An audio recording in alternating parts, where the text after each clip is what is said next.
So, good day everyone. I am Regine B. Farpaldino. I'm from Group 4. And our topic is all about indigenous people who live in North Cotabato and especially their livelihood and status. So, there are five indigenous groups in North Cotabato, which is Bilaan, Manubo, Tiduray, Bagubo, and Eliani. Most of them, especially the Manobos, live in mountainous areas or sa mga bukid and depends on farming like corn, gabi, and onions.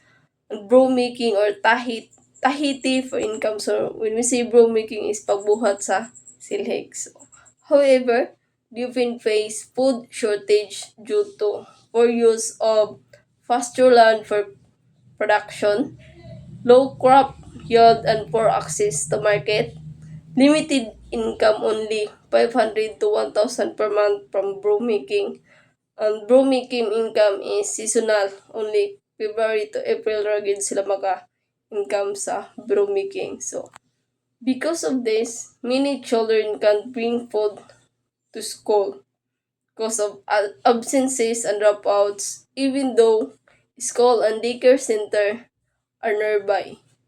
So this problem affect both young and older children. One man of even shared experiencing a whole day without food. So naka ay isa ka manobo naka-shared nga naka-experience sila og hulay kaon sa tibok adlaw. So these those are the types of indigenous people who live in North Cotabato and their livelihood aspect. So I hope that you learn from my discussion. So, good day, sir. I am Jomari M. Kiling, and next is access to the market. So, the Manubos sell their crops in markets located about 7 kilometers from the community. This is located on the top of mountain, and the road of the market is rough and rocky. There is no regular transportation. Majority of them either hike or ride on horses to reach the markets.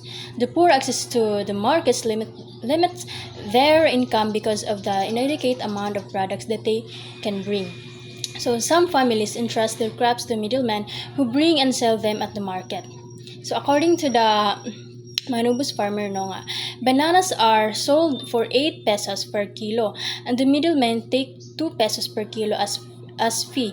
I am happy that middlemen come to the village to collect our product because it is so hard for us to bring them to the market. So the paragraph describes how the Manungu people sell their crops.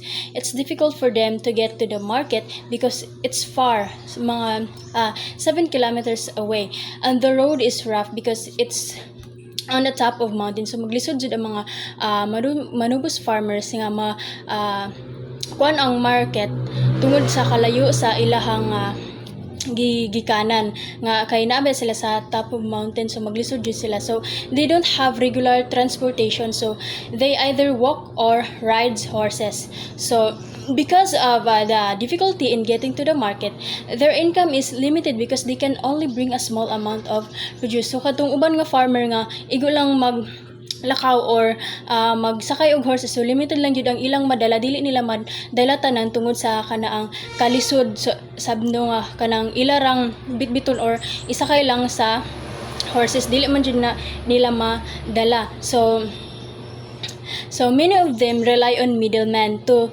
sell their crops at the market. So pag may nguntang middleman, ang middleman is mao na siyang magdala sa ilang product into the market.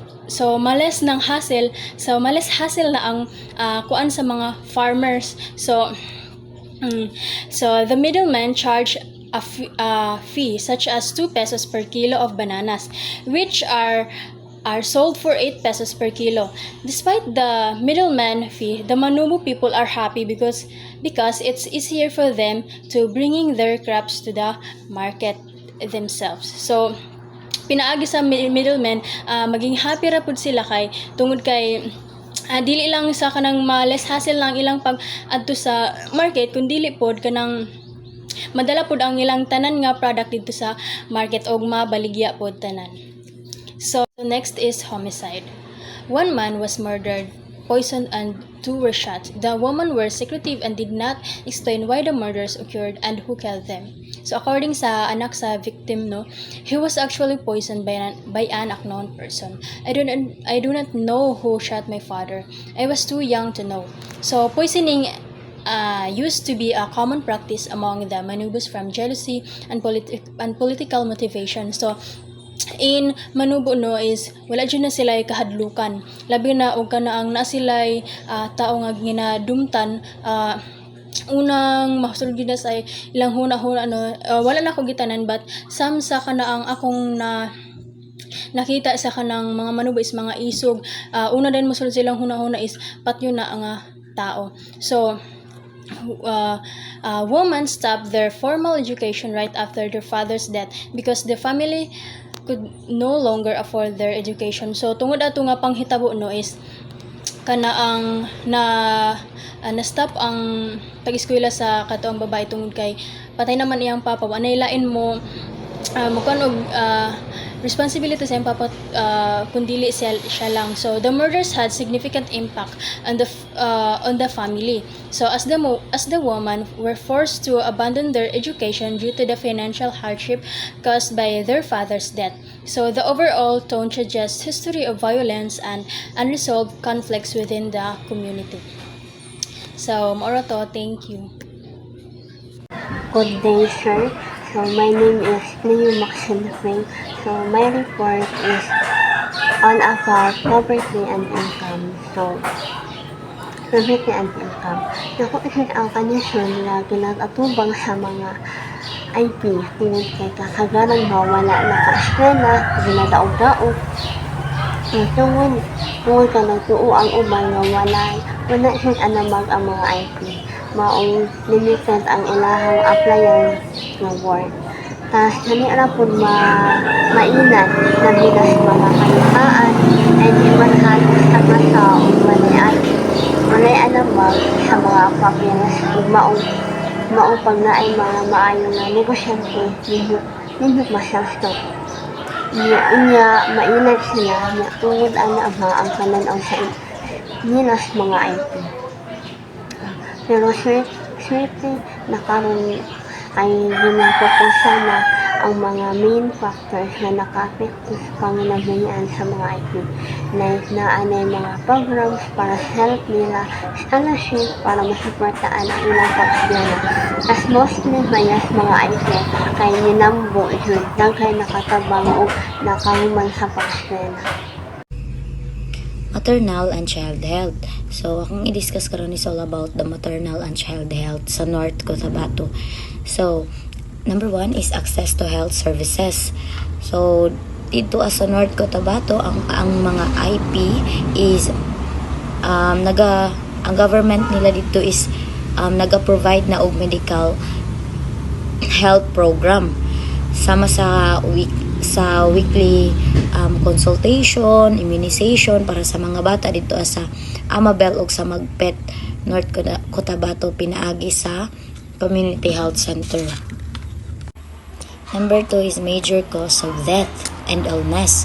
So number 1 is pneumonia, diarrhea, tuberculosis, kunya daghan pa. Then ang sa mga bata pod or sa mga infant sub is septicemia, pneumonia, diarrhea, prematurity, birth injury. So, unsa din ang septicemia? Septicemia, septicemia, mo na siya ang blood poisoning. Ang hinungdan ana isa ka ng bacteria good nga sa dugo na siya, no. Then ang birth injury, nganong naapil man ang birth injury, no. Ano makaingon ta nga cause of death or illness ay cause of death ang birth injury.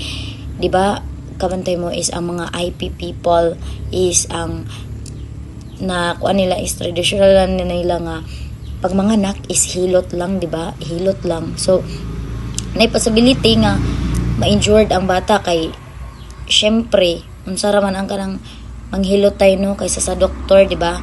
So ma-injured ang bata, naikuan possibility nga mamatay.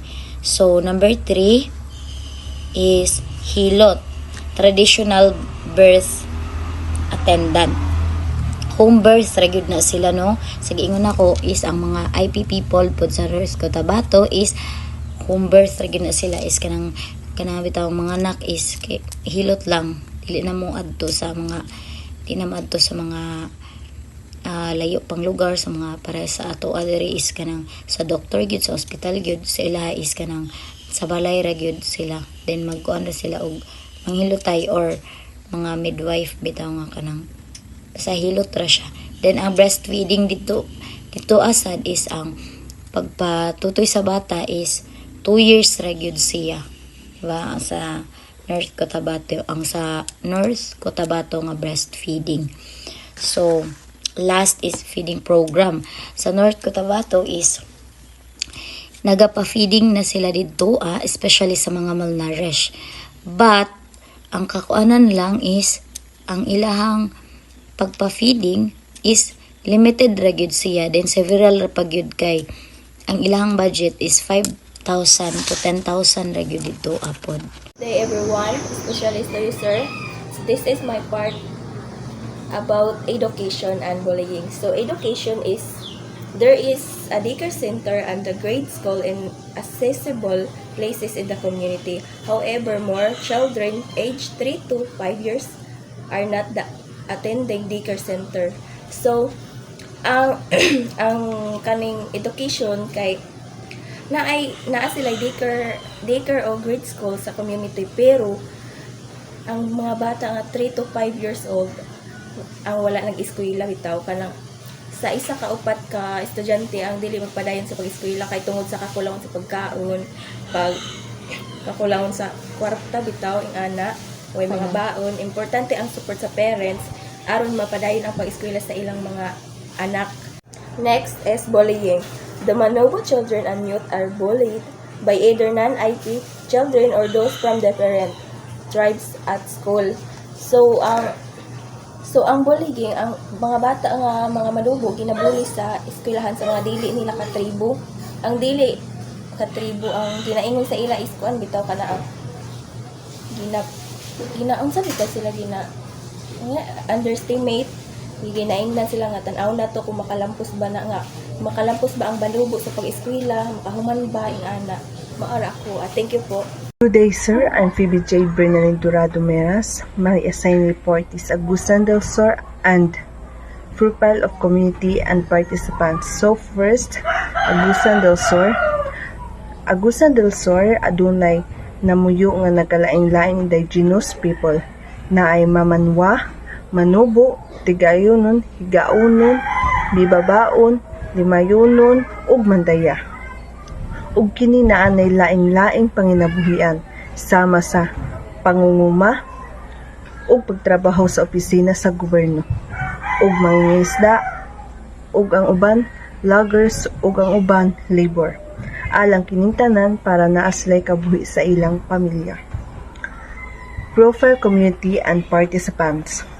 Ang barangay poblasyon usa ka municipality sa gobyerno nga maong sentro sa adunay kini nga lahi nga serbisyo, nga adunay nag-angkon og kaubang nga Manobo namuyo sa GIS 10 adunay unom nga nakahuman og pagtuon nga mga kababayan. Ang upat niini ng empleyado sa opisina sa gobyerno.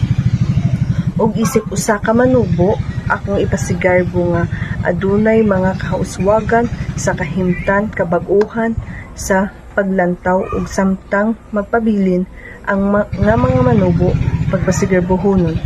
Once again, I'm Phoebe J. Bernalin D. Meras reporting. Thank you and God bless. Hello everyone, my name is Princess Mahelom and I am the signing of frustration. Educated Manobo women express deep concern and frustration over the struggle of their fellow Manobo, especially those living in remote areas affected by poverty and armed conflict. Despite holding government position, they feel powerless to help due to restrictive protocols that prevent them from effectively representing indigenous interests. They believe indigenous people should have greater representation in higher government office and that program should be coordinated through tribal councils or indigenous organization rather than mainstream authorities who often lack understanding of their issue. So, gipahayag sa mga educated nga mga babae nga mga manubo ang ilang bitang concerns sa ilang bitang kauban nga mga manubo samot na tong dito nagpuyo sa mga sa suok na kaayo nga nag-antos sa kalisod sa ilang kahimtang o affected pod sila diay sa armed people no dito sa kanang kay paano makay sila sa suok na puyo. So bisan pa man is nagakuan sila sa government nagtrabaho is kanang feeling nila is wala na bitaw sila kanang bitaw mahimo nga mapaunlad nila ang ilang kahimtang sa ilang kauban nga mga manubo kay kuan man tungod sa proseso o balaod. So munang feeling na is wala sila mahimo. So nagtuo pod sila nga kinahanglan nila og kuan bitaw kanang magkuan sa naslay greater representation sa government para matuog bitaw ang ilang mga pahinahanglan o kanang mga program. So nagkuan sila is dapat daw ipaagi bitaw sa kanang bitaw sa councils or sa indigenous dili kay kasagaran man daw is dito bitaw sa kanang bitaw mga opisyal nga wala bitaw walay kaalam sa ilaha bitaw tinuod nga kanang sa ilahang kahimtang bitaw. So more na siya. Thank you. So good day everyone, my name is Joanna May Havana. So my topic is discrimination, poverty, and income. So discrimination is, example is sa municipal natin. Mas priority pa nila ang non-indigenous people. So mas daghan man gyud makabantay mo sa mga municipal is mas daghan og mga dayo, mga trabahante kaysa sa mga kanang taga dira gyud.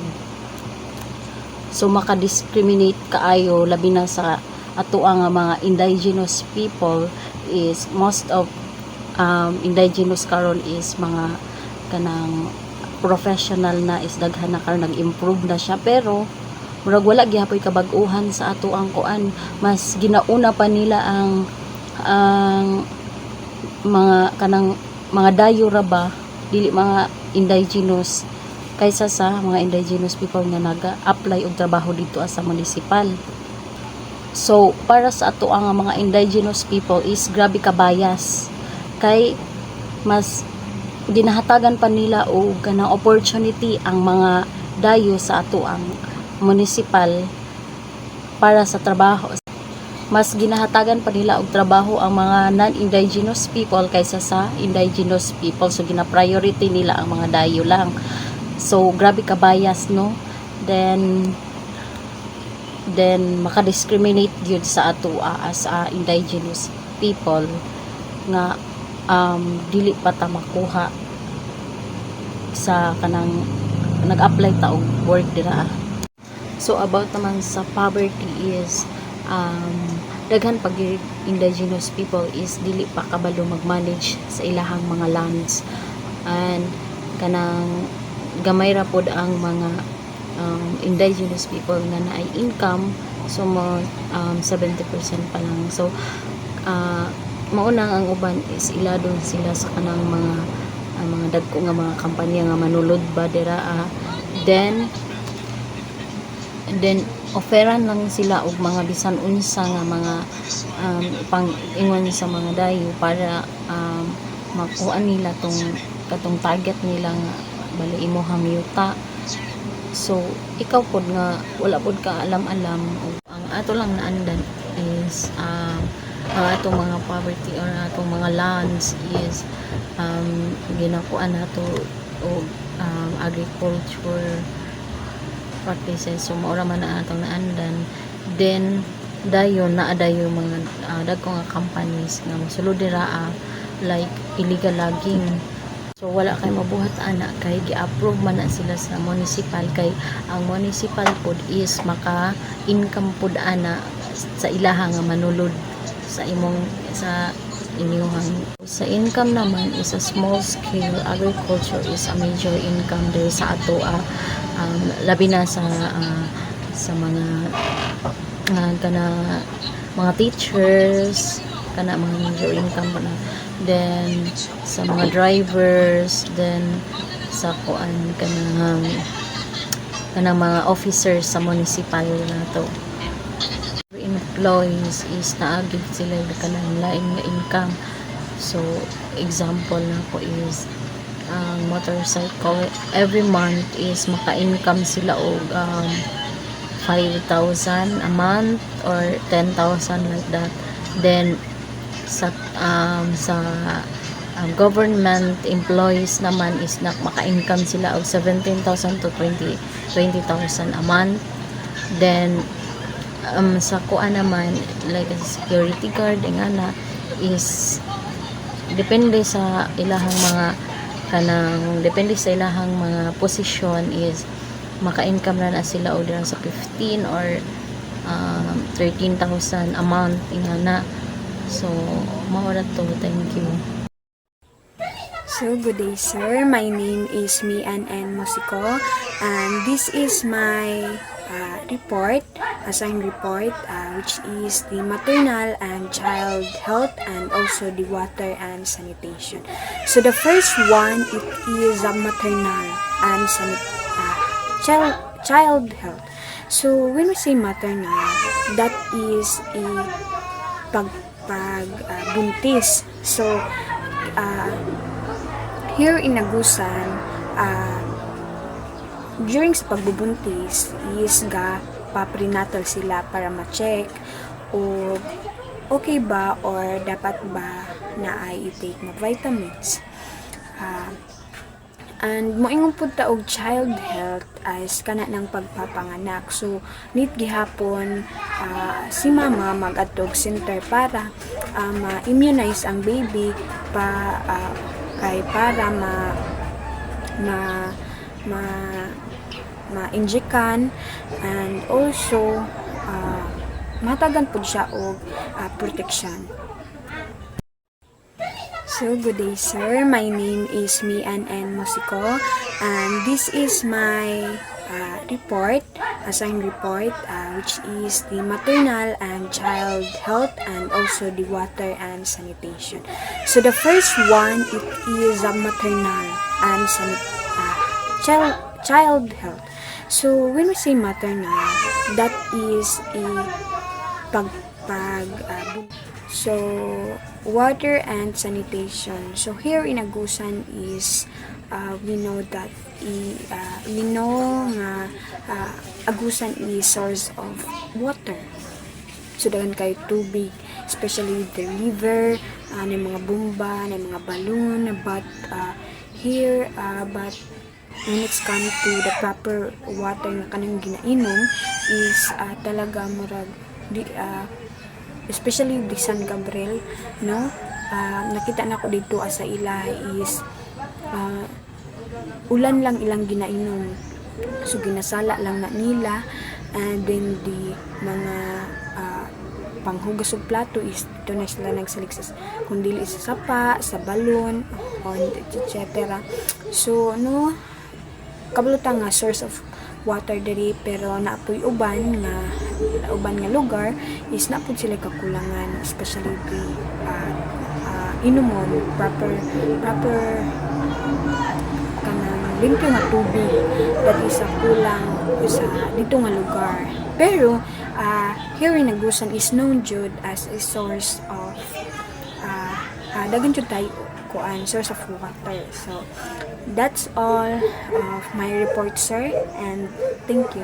Manubos have access to educational institution in the community where 5 daycare centers, 5 elementary school, and 1 high school, and 1 tertiary educational institution. However, the literacy rate of indigenous people remains low, partly because of their distance from their settlement areas or these service centers. Some indigenous villages are seriously affected by security threats, which prevents school teachers for staying the village.